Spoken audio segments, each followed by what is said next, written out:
Si esto aparece en un declarativo, que 7 de cada 10 se animan a declarar, inclusive que no lo usan, imagínense si no está instalado el fenómeno. No se usa porque evidentemente se tiene una falsa creencia respecto al no uso de elementos de seguridad.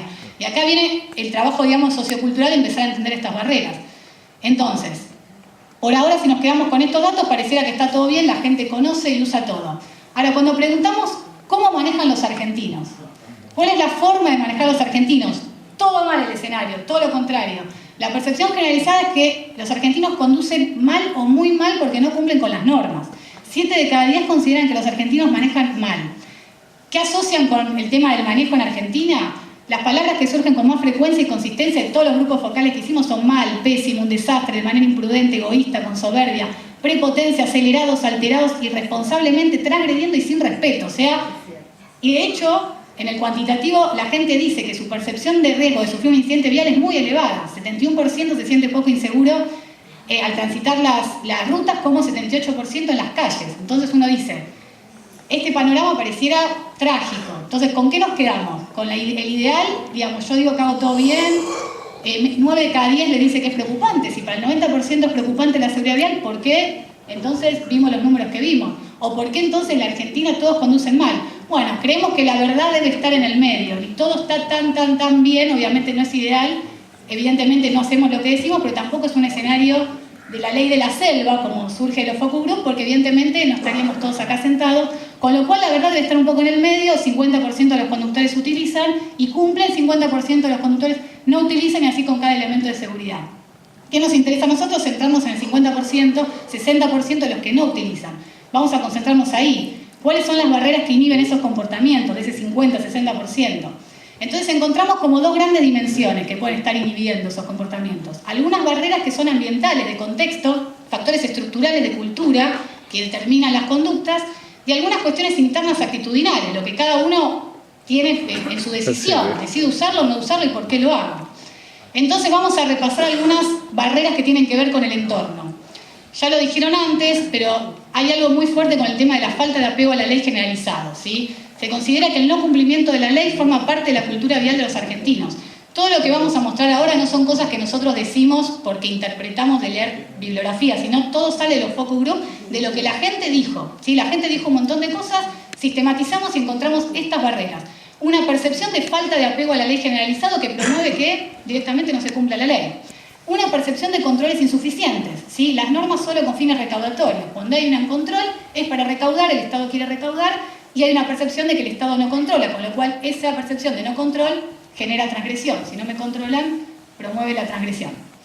Infraestructura deficiente, ¿sí? Déficit en lo que representa el estado de calles y rutas. La percepción de que evidentemente hay una infraestructura deficiente, que eso puede promover conductas también inseguras. Crecimiento del parque automotor, esto salió también en el de fuerza de seguridad. Hay una percepción de un crecimiento, y eso se ve en los números, obviamente los podemos ver estadísticos del gran crecimiento del parque, sobre todo de motos, ¿sí? Que se vio que cada vez hay más motocicletas, y esto también se interpretó como una promoción de conductas inseguras como la moto, que hemos visto en los focus, que de repente te dicen, cuando hay un embotellamiento me subo a la vereda.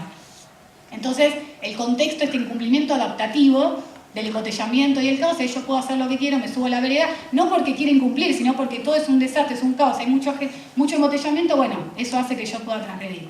Aspectos exógenos, que no tienen que ver específicamente con la seguridad vial, pero que promueven o pueden promover según los usuarios, lo que tiene que ver con la violencia, los piquetes, las obras, mucho lo que vemos en la ciudad de Buenos Aires, este caos que se observa el tránsito, que también genera cierta agresividad o promueve que los conductores estén un poco más agresivos y violentos y puedan transgredir y, insisto, de vuelta, ¿no? Ese incumplimiento adaptativo. Algunas barreras internas, ¿sí? Que tienen que ver con el sujeto. ¿Por qué nosotros hacemos o no hacemos las cosas? ¿Por qué no usamos el cinturón? Bueno, falta de hábito, ¿sí? Esto tiene que ver obviamente con costumbres fuertemente arraigadas en determinados lugares de la Argentina. Por ejemplo, hemos visto por los focus que directamente ni está internalizado el uso del cinturón. Ni siquiera se tiene en la conciencia esta cosa de me pongo el cinturón, o esto que decía ahí el señor de que bueno, si yo estoy en la ruta. No, hay lugares en Argentina que directamente hay falta de hábito total. De ahí obviamente el desafío de generar este hábito, ¿sí? O la famosa viveza criolla, esta cuestión de como nadie lo hace, esta cuestión actitudinal propia, de decir, yo decido, no lo voy a hacer. Si nadie lo hace, yo tampoco lo voy a hacer. Nos manejamos de acuerdo al contexto, ¿no? Componentes cognitivos y creencias y mitos, como vimos, ciertos mitos instalados. Por ejemplo, la conducción a baja velocidad no es peligrosa, eso lo dicen un montón de conductores. La velocidad no es peligrosa, a baja velocidad no es peligrosa, con lo cual el uso del teléfono celular en manos libres durante el manejo no es un elemento distractivo, hay una sensación de que se puede hacer, total, no es peligroso. Este mito sale también en todos los grupos. Los viajes cortos no revisten riesgo alguno. Si voy acá nomás, como pasa con el tema del casco, que si manejo con cuidado no pasa nada, voy acá nomás, no lo uso. Todos esos mitos y creencias son sesgos cognitivos que hacen que la gente directamente elija no cuidarse, no usar el cinturón, el casco o exceder la velocidad. Cada persona tiene su propio límite de alcohol. Obviamente también hay una sensación de autocontrol. El argentino siente que se puede autocontrolar y que tiene su propio límite. Yo puedo hacerlo porque tal sé que me puedo controlar. Obviamente es un sesgo, claramente no vamos a... Ya sabemos que obviamente eso no es así, pero la gente tiene la creencia. Comportamientos afectivos sensoriales. El cinturón de seguridad o el casco es incómodo, también salió mucho. Muchos conductores profesionales que les es incómodo porque trabajan todo el día con el cinturón, prefieren no usarlo. El casco impide la visión, salió mucho también en los motociclistas. Esta cuestión del calor, me da calor, no lo uso, impide la visión, que en realidad es una creencia que la persona sostiene con respecto al casco. Esto que decían ahí, los niños van más seguros viajando a UPA de los padres. Y hay una sensación de creer que el niño va a ir más seguro viajando delante a UPA de la madre que en la sillita. Bueno, esto es un sesgo, hay que trabajar para desmitificarlo. La gente, muchas madres lo creen. De hecho, creo que el 23%, si no me equivoco, el 23% viaja encima. El 23% de los que vimos de los niños más chicos, el 23% viaja a UPA de la madre. Y esto tiene que ver obviamente con sesgos y creencias que hay que desmitificar. Y después, esto es muy importante, que sesgos generales con respecto a la cultura argentina, no la omnipotencia. Actúa ante el conflicto como si dispusiera de poderes o capacidades especiales y fuera superior a los demás. Está muy instalada la sensación de que la pericia del conductor compensa la transgresión. Esto de que a mí no me va a pasar.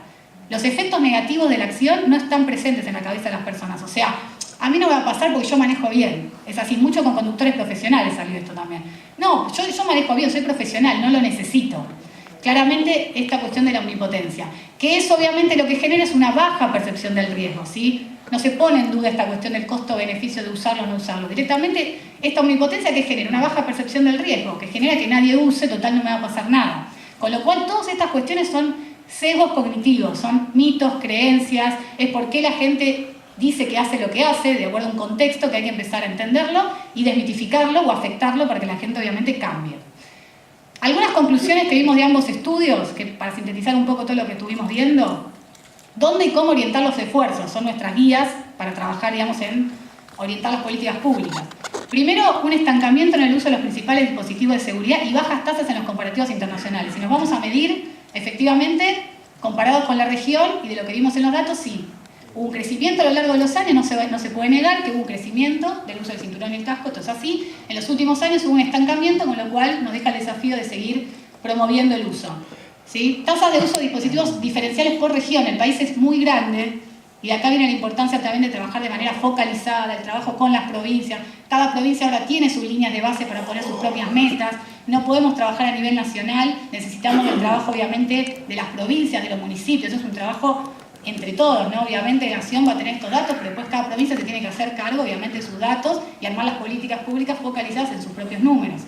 Y aprender de los casos exitosos, esto también sostenemos del observatorio, o sea, muchas veces no hay que inventar la pólvora con respecto a algunas cosas, no hay que inventar la pólvora, hay cosas que ya se saben, nosotros estamos en proceso de estudiar estudios puntuales de caso donde hay cosas que funcionan y donde funciona vamos a armar buenas prácticas y las vamos a compartir. Como así donde no funciona también vamos a entender por qué no funciona. Pero a veces hay cosas que son básicas, que en un lado funcionan, no significa que va a funcionar en otro, pero hay que probar, y en eso el observatorio tiene algunos estudios para terminar pendientes de buenas prácticas. Barreras ambientales e internas, mitos y creencias que inhiben el comportamiento. Esto es lo que vimos recién, hay mucho mito y creencia instalada. ¿Cómo trabajamos esto? Desde campañas estamos trabajando con marcos teóricos que tienen que ver con la teoría de la comunicación. Teorías del comportamiento planeado, motivación protectora, son teorías y marcos teóricos que dicen cómo comunicar cuando el problema que tenés no es la información, son mitos y creencias, hay que entrar justamente a desmitificar esa creencia. Sí.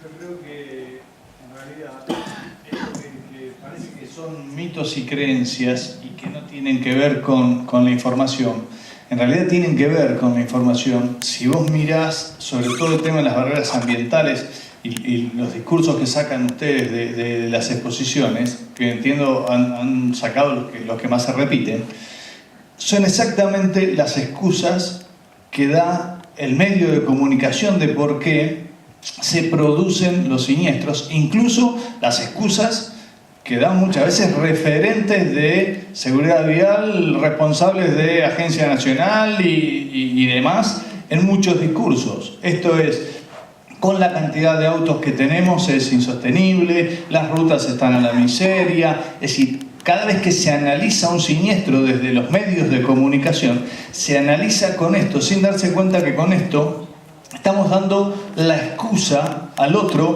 para hacer sentir que no depende de él el cambio, sino que depende de mejorar ese tipo de cosas. Esto es para tener muy en cuenta de parte de la agencia, porque hay que trabajar sobre todo con los medios de comunicación, para ver cómo expresan este tipo de cosas, incluso hasta para expresarlas ahora que tenemos este conocimiento, o por lo menos que lo tenemos medianamente medido, siempre lo tuvimos los que estamos analizando esto, pero que por lo menos ahora lo tenemos medido, para que empiecen hasta explicitarlo para revertirlo, ¿sí? Sí. Porque es muy claro. Si vos haces una lectura rápida de lo que vos venías diciendo, sobre todo en las barreras ambientales, son todas las excusas que se escuchan por televisión de por qué. Porque si vos me hablas de piquetes y me decís que la gran mayoría te dice eso, y estamos hablando de lugares donde no se producen piquetes, y la gente te termina diciendo esto porque en la televisión decían que con los piquetes no se puede transitar. ¿Cómo no va a haber siniestro con los piquetes, con los cortes, con...? Es decir, esto es lo que sucede, que si bien son mitos, tienen que ver con la comunicación. Totalmente de acuerdo, sí. No sé si quieren terminar.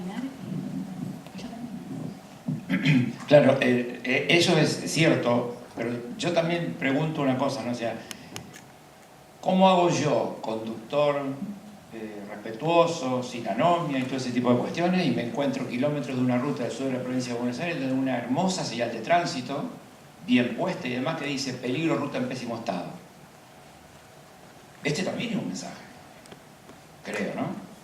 Sí, yo digo, bueno, ahora voy a hacer unas reflexiones finales y después creo que podemos tener una apertura a ciertas preguntas, porque esto da para mucho debate. Acá hay cuestiones que no están cerradas. Nosotros lo que hacemos es proponer debates porque empezamos a encontrar ciertas cosas. Ahora voy a pasar un poco a lo que vos decís. Finalmente, para terminar un poco dónde orientar los esfuerzos, los estudios nos permiten entender que los menores de edad son un grupo vulnerable, ya lo vimos. ¿Quién? Una aclaración quería hacer sobre este tema de la infraestructura, porque lo vamos a plantear como uno de los interrogantes, y desde mi punto de vista, y mucha gente con la que he conversado, es auspicioso que el ministro de Transporte haya dicho, cuando se presentaron estos datos, que una de las causas principales de los siniestros es el estado pésimo de las rutas. Eso no significa sacarse de encima la responsabilidad, sino por el contrario, asumir la responsabilidad como Estado de que las rutas son una de las causas principales de los siniestros. Con lo cual, no es simplemente una declamación, una declaración o un relato, sino que significa el desarrollo de una cantidad de medidas para que la infraestructura deje de ser uno de los factores de los siniestros. Significa que el Estado empieza a intervenir en la infraestructura para no descargar toda la responsabilidad solamente en el conductor. Exacto. Y en este marco se inscriben, que luego lo voy a preguntar, es un planteo que hacemos desde el grupo 2, vamos a formular la necesidad de empezar a desarrollar de inmediato las auditorías viales, porque la auditoría vial viene antes del siniestro. La auditoría vial te va a marcar lo que hoy, Verónica, no tenés, que es por qué este lugar es un punto negro y qué es lo que hay que rectificar en esta zona para que deje de ser un factor de producción de siniestros. Entonces yo entiendo que estas declaraciones, más allá de estos sesgos que vemos de parte de la gente, estas declaraciones públicas diciendo que la infraestructura es causa de muerte de gente, significa asumir una responsabilidad y empezar a desarrollar en consecuencia las medidas para que deje de ser. Solo una acotación, recordemos, porque lo sabemos muy claramente todos, que para que el plan de seguridad funcione tiene que incluir a todos los elementos, o sea, es infraestructura, esto tiene más que ver con el factor humano y qué está atrás de los conductores, pero esto hay que cruzarlo con todas las otras medidas que hay que tomar y que hay que coordinar para que suceda, claramente. Bueno, y los jóvenes y hombres, para terminar un poco esto de los grupos de riesgo, que no mostramos, pero nosotros sabemos por los estudios que el 80% de los conductores, tanto de autos como de motos, son hombres. Es una calle masculina, con lo que conlleva eso, lo bueno y lo malo, no se enojen los hombres, pero sí hay el tema de la agresividad, hay ciertas cuestiones que evidentemente se dan en la calle. Las mujeres de hecho se protegen más, eso indicaría algo también. Y los jóvenes, que también no lo pusimos acá, pero los jóvenes se protegen menos. Son mayoritariamente los usuarios de motos, los más vulnerables son los jóvenes. Entonces, bueno, los grupos de riesgo. Digo, para cerrar un poco y abrir el debate, porque me parece que todo esto queda abierto y es muy interesante porque empieza a plantear todo lo que están diciendo. Digamos, nosotros lo que hacemos es traer a la mesa todos los elementos que salen de los estudios y empezar a discutir cómo mejorar las políticas públicas y de qué marcos teóricos. Porque acá también hay una cuestión conceptual, más allá de lo que dicen los medios, que entiendo cómo interpretan, hay una cuestión conceptual desde el que hace políticas públicas, de cómo orientarlas y en qué marco teórico pararse para esto. Entonces, cuando decimos no es la información, digo, solamente cuatro afirmaciones que podemos llegar a concluir de todo lo que venimos viendo y analizando, de manera cuanti y quali. No es la información. Cuando decimos que no es la información, a lo que nos referimos nosotros es que también Salud lo está trabajando, porque Salud lo entendió con el tema de enfermedades crónicas no transmisibles. Nosotros también somos una enfermedad no transmisible. Desde la OMS somos una enfermedad no transmisible y cómo abordarla, ¿sí? Entonces, ¿qué pasa con este tipo de enfermedades?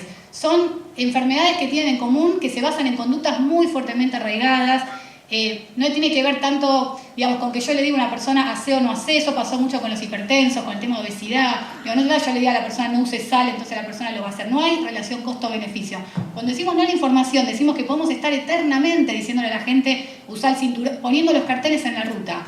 La máxima es 60. Vemos que la gente va a 140, va a 80. Le decís no hagas esto y lo hace. Entonces, cuando decimos no a la información, nos abre un debate a nosotros de cómo plantear las políticas, no de decir la persona hace o no hace, sino de entender por qué lo hace, que en realidad sabemos por qué lo hace. Lo hace porque responde a un contexto de sentido que es el que le marca qué hacer y qué no hacer. Si nadie lo hace, yo tampoco lo hago. Ese es el contexto en la ruta. Si todo el mundo va a 140, yo también voy a 140, no porque me lo diga el cartel, sino porque lo hace la mayoría.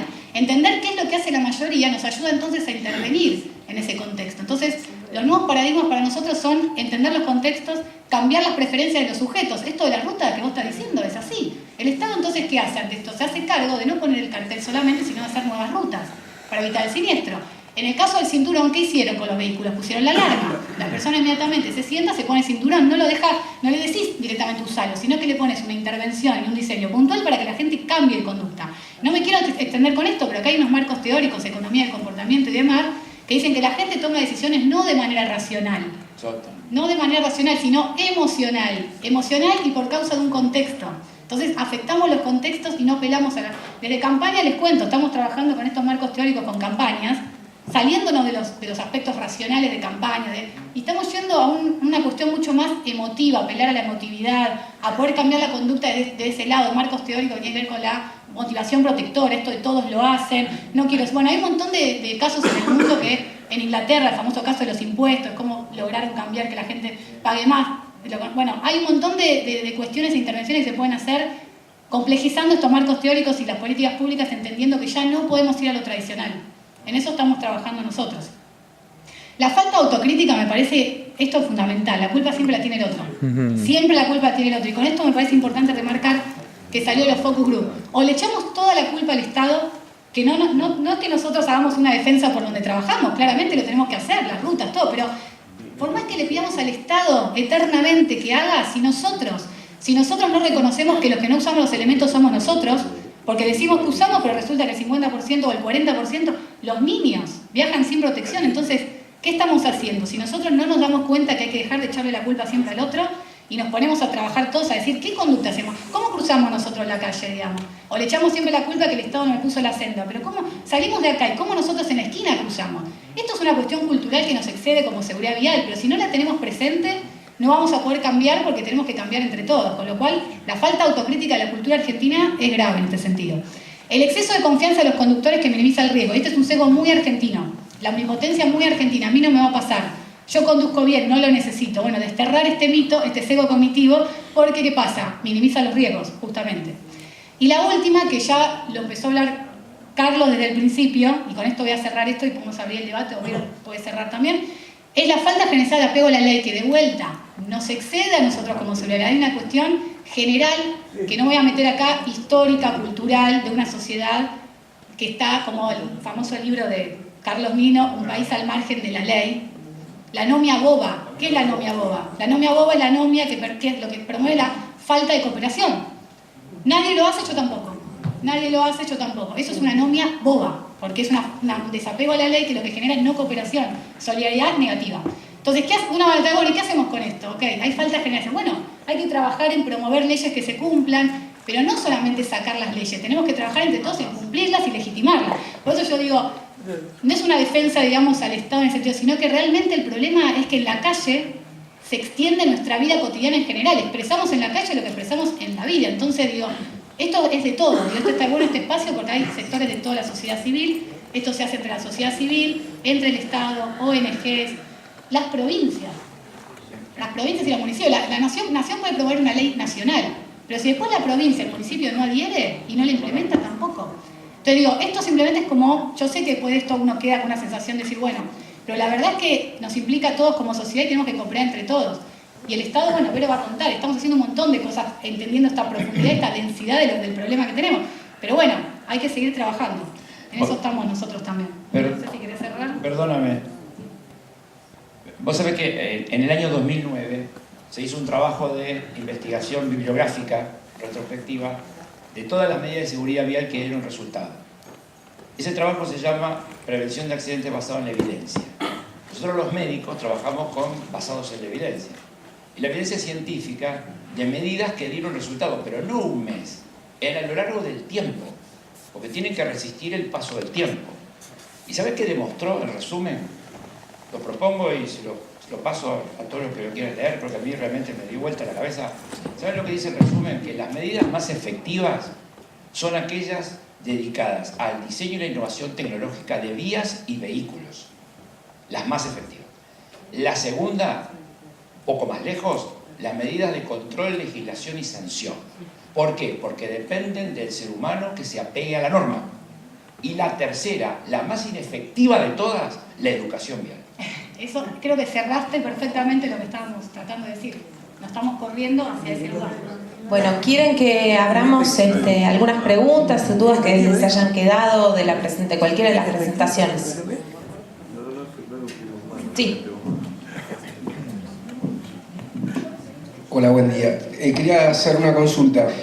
¿Qué tipo de información machean con Superintendencia de Seguros y la información que pueden proveer las compañías de seguros para ampliar la base informativa para armar todas las estadísticas?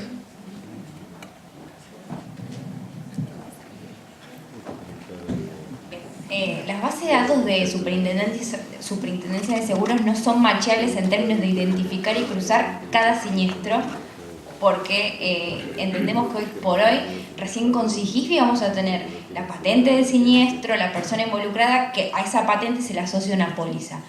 Las bases de datos las tenemos y en términos absolutos podemos comparar y determinar los diferentes subregistros de las diferentes fuentes de bases de datos que tenemos nosotros en el observatorio. Hoy trabajamos con Salud, DEIS, Superintendencia de Seguros y las fuentes provinciales, que bueno, heterogéneamente. Entonces, machear, no estamos macheando las bases de datos. Simplemente estamos comparando para determinar los diferentes niveles de subregistro. No me acuerdo quién me preguntó.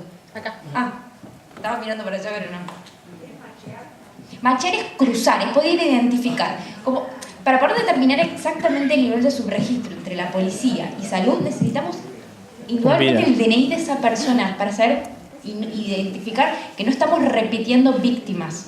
Entonces, una forma de machear es identificar y poder cruzar los datos de las diferentes fuentes. En el caso de Superintendencia, cada póliza está asociada a una patente del vehículo. Bueno, necesitamos indudablemente esa patente de vehículo para poder machear la información que viene de policía con la de Superintendencia de Salud. Hoy no lo estamos realizando. Perfecto, pero bueno, lo importante es esto, que ya se está trabajando con las bases y ya hay un trabajo de cooperación entre ambas instituciones. Incluye la posibilidad de más adelante, cuando logremos estos conectores que nos faltan, trabajar más en conjunto. Sí, y es importante aclarar que SIGISBI contempla esto, o sea, la esencia de SIGISBI, que bueno, no logré terminar de mostrarles el sistema, es que policía y la misma provincia tenga como alimento las diferentes fuentes de bases de datos. No, creo. Espera, no, ahí. Permiso. De fallecidos que provee Superintendencia la tienen ustedes. Sí. Porque es un dato bastante cercano a la realidad. Es decir, creo que debe ser muy bajo el siniestro vial con fallecidos sin seguro. Y esto debe dar un número de fallecidos bastante cercano. El número de Superintendencia de Seguros, bueno, igual contemplamos que la base de datos tanto de salud, de policía como de Superintendencia de Seguros manejan tiempos diferentes. O sea, Superintendencia de Seguros tiene como años calendarios en donde tiene cierres. Y ellos mismos también tienen sus dificultades a la hora de recolectar. Como nosotros tampoco somos primarios, sino secundarios, hasta terciarios, dependiendo, digamos, de todos los actores que van pasando en este proceso de recolección. Primario la policía del Observatorio Provincial, el Observatorio Provincial, el Observatorio Nación, a veces directamente con policía, entonces somos secundarios. Superintendencia de Seguros espera la información de las diferentes empresas de seguros. Entonces, hoy están informatizando, ellos también en un proceso de informatización, pero todavía sostienen y tienen tiempos y diferentes niveles de registros de la información, porque eso es lo que les interesa, es el seguro, no tanto la parte de, a ver, si bien los contabilizamos necesitamos más información. Superintendencia tiene un montón de información, que en su momento no se preocupaba por el nivel de calidad de cada uno de esos datos de accidente siniestro. Y en términos de tiempos, los cierres calendarios no podemos macharlos y cruzarlos directamente con año 2016, entonces van cerrando como a cada 6 meses diferentes. Entonces, la información la tenemos, sí. En términos de mortalidad, están por debajo de lo que nosotros tenemos informado por policía. Están por debajo. Salud es otro sistema de recolección a través de los certificados de función. No son los más rápidos. El sistema de salud, a ver, en los certificados de función tienen una codificación. O sea, el trabajo de codificador, o sea, depende mucho de lo que el médico escribe en ese certificado. Entonces, entre el certificado, la transformación a esa codificación y por ende el resultado de esa codificación, que es larga para poder identificar qué tipo de usuario es, si en realidad esa víctima murió por un siniestro de tránsito, es complicado. Y los niveles de codificación de todas las provincias es diferente y depende de cada sistema de salud provincial. En términos de tiempos, el proceso es también más lento que la policía. Hoy nosotros no contamos con los datos de DAYS de 2016, estamos con 2015 recién. Entonces siempre es un poco más lento, pero obviamente nuestra intención es siempre cruzar todas las fuentes y en definitiva convergen a un número o alrededor de un número. Muertos en el lugar, la policía te da el número y vos tenés el certificado de función en el lugar. Sí. Vos te podés decir de morbilidad, eso es otra cosa. No, estoy hablando de mortalidad. La policía, cuando saca el momento cero, que es el momento del accidente, Sí. el muerto allí tiene el certificado de función de muerto, ahí ya no hay duda. Ese muerto... La mortalidad es el momento cero, no estoy hablando después, 30 días después. No, entiendo perfectamente. Ese muerto... Ay, por ahí estoy hablando... Es como que perdonan, sí, por eso. Esa víctima ocurre a un... o sea, se levanta de la vía pública y ocurre a un sistema de salud, o sea, un hospital público, o va directamente a una morgue. Depende de la provincia, tiene diferentes mecanismos. Va directamente a la morgue. En esa morgue un médico hace el certificado de función. No siempre en ese certificado de función dice que esa víctima fue por un siniestro de tránsito. Dice que fue por un politraumatismo, causa externa. Entra dentro de una causa externa directamente o un politraumatismo por causa externa. Dentro de causas externas tenemos muchas causas externas. Causa externa, suicidio, violencia. Entonces, si en esta codificación quedó en causa externa, nosotros no podemos identificar a esa persona como que causa externa es sí, solo sí, un siniestro de tránsito. Pero si tenemos tenemos varias preguntas. Ahora, vamos un poquito más, después profundizamos. ¿Qué tal? Buenas tardes. Claudio Hortaza, de la Fundación Alerta del Camino de Tucumán. Más que nada felicitarlas por el trabajo, me parece que fue muy minucioso. Y producto de esta felicitación, bueno, solicitar esa información. Yo saqué fotos, pero me parece interesante contar con esos datos para poder difundirlos. Obviamente difundirlos con una buena intención, no como se planteaba con una intención